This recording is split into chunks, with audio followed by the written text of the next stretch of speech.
नमस्कार।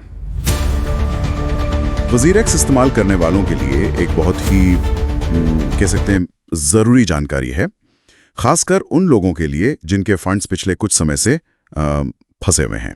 जी। आज हम इसी रिकवरी प्रक्रिया से जुड़े कुछ ताज़ा घटनाक्रमों पर बात करेंगे। ये जानकारी हमें कुछ स्रोतों से मिली है। जी। देखिए, मामला बड़ा है। सुनने में आया है कि करीब 2000 करोड़ रुपए के फंड्स अटके हैं। तो आज का हमारा मकसद है सिंगापुर कोर्ट के हालिया आदेश को समझना और ये जो दोबारा वोटिंग मतलब रिवोट की बात चल रही है उसे जानना, और सबसे जरूरी इससे जुड़े लोगों के लिए अगले कदम क्या हैं वो साफ करना। सवाल यही है कि क्या ये नई प्रक्रिया वाकई उन फंसे हुए पैसों को निकालने का रास्ता बना सकती है। चलिए इसी की तह तक चलते हैं। बिल्कुल। तो शुरुआत करते हैं सिंगापुर हाई कोर्ट के एक अहम फैसले से।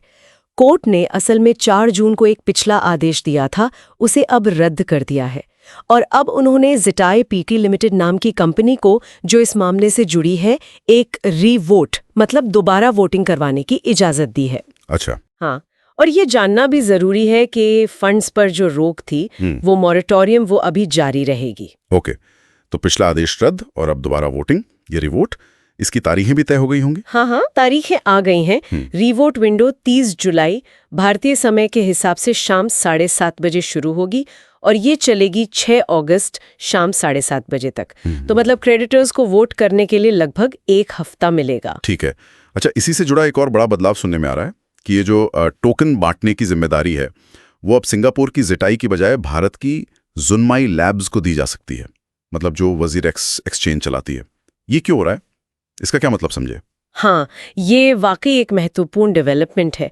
देखिए, जिम्मेदारी सिंगापुर की इकाई से हटाकर भारत की जुनमाई लैब्स को देने के पीछे शायद कई वजह हैं। एक तो ये हो सकता है कि पूरी प्रक्रिया भारत के नियमों के दायरे में आ जाए और शायद थोड़ी तेज हो जाए। हाँ, इससे पूरी कार्रवाई का फोकस भारत बन जाएगा। शायद लेनदारों के लिए प्रक्रिया थोड़ी आसान हो जाए इससे। तो ये तो साफ लग रहा है कि मामला आगे बढ़ रहा है। अब सबसे जरूरी सवाल, जिन लोगों के फंड्स इसमें फंसे हैं उन्हें इस रीवोट प्रक्रिया के दौरान क्या करना होगा, स्टेप्स क्या हैं? हाँ, देखिए, 3 मुख्य कदम हैं जिन पर ध्यान देना चाहिए। पहला, क्रेडिटर्स को ईमेल से एक अपडेटेड स्कीम डॉक्यूमेंट और एक्सप्लेनेटरी नोट भेजा गया होगा या जाएगा। उसे बहुत ध्यान से पढ़ना और समझना होगा, उसमें सारी डिटेल्स होंगी। ठीक है, ईमेल चेक करना है। जी। दूसरा, 30 जुलाई से 6 अगस्त के बीच जो रीवोट हो रहा है उसमें हिस्सा लेना।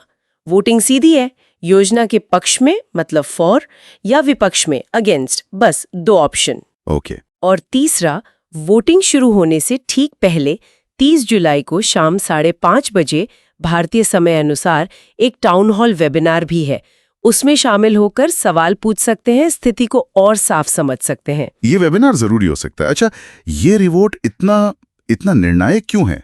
मुझे याद है मार्च में भी वोटिंग हुई थी, उसमें तो भारी समर्थन मिला था ना, 90% से ज्यादा। हाँ, आपका कहना बिल्कुल सही है।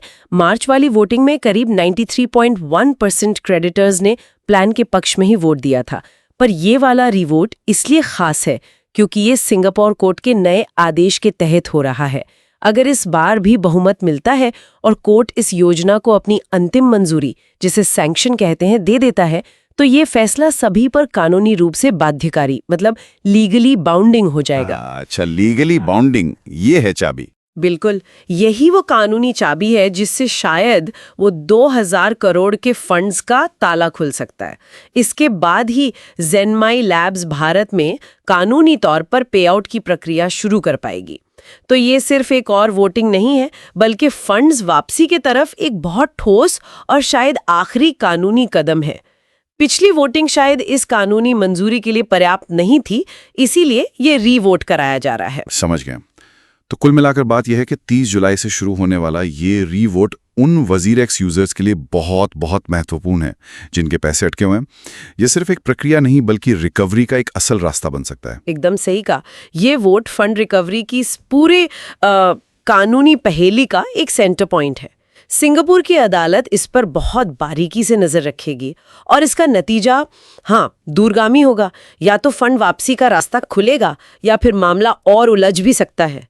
इसलिए इसमें हिस्सा लेना और जानकारी रखना बहुत जरूरी है। आज की इस पूरी बातचीत से एक बात तो साफ दिखती है। जब क्रिप्टो जैसी नई टेक्नोलॉजी फाइनेंस और कानून के पुराने ढांचों से टकराती है, तो समाधान खोजना कितना मुश्किल पर कितना जरूरी हो जाता है ना? बिल्कुल। ये दिखाता है कि ऐसी स्थितियों से निपटने के लिए नियम और प्रक्रियाएं बनाना कितना चुनौतीपूर्ण है।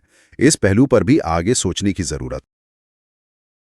अगर आपको यह वीडियो पसंद आई है तो वीडियो को लाइक करें, शेयर करें और न्यूज़ दुनिया को सब्सक्राइब करना बिल्कुल ना भूलें।